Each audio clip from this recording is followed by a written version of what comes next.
Imagine a world, imagine a universe with no suffering. No suffering at all. The question is whether man would need God. If there was a universe where human beings were perfect, there are only a few possibilities. One is we would be robots. We would really not be human. We really would not have choices. There is no phenomena of choice without the right to make a mistake. Can't be. So there could be a perfect universe. I'm not sure I would want to live in it. That's option one. The other option, this is what I tell my teenage kids. What would happen if everybody in the world had everything? Health and wealth. What would happen if nobody was lacking for anything? So, it would be such a wonderful world. I'll tell you what would happen. There would be so much jealousy.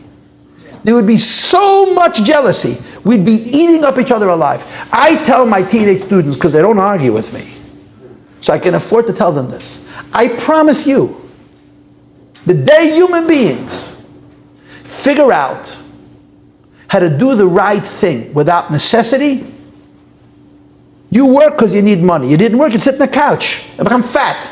Only little kids don't sit still.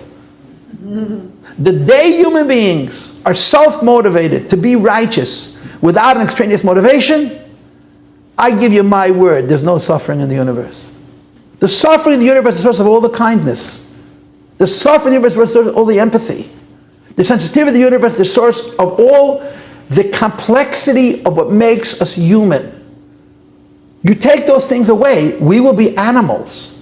And we're very sophisticated, so we will out-animal any animal. So wait, what I'm trying to tell you is, the degree to which you and I disagree is beyond your fathoming.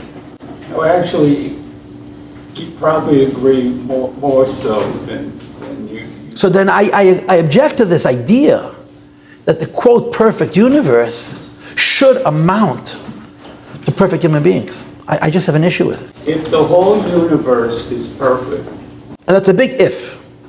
It's an if. it's an if, and humans are part of the universe, therefore, through simple logic, humans are perfect. See, but this is where you and I disagree. We went in a circle just now. You were, There's a big step. You It's a cannot wrong make such line correlation. altogether. and I would make another statement. Human beings are in the universe. They're not a part of it. We're in the universe. My father, so live and be well, is a very interesting man. I've never met a more individual thinker than my father. Born and bred and brainwashed in Chabad. But he's really, he thinks for himself. And he always tells me, every human being is a representation of God in the world. Exactly. It's from outside the universe, in the universe. And it's complicated. It's terribly self-serving to say, it's kind of difficult to be God. You know what I'm saying? It's kind of difficult to be God. We make mistakes. Madam, you have a question? We are God. No. Go ahead.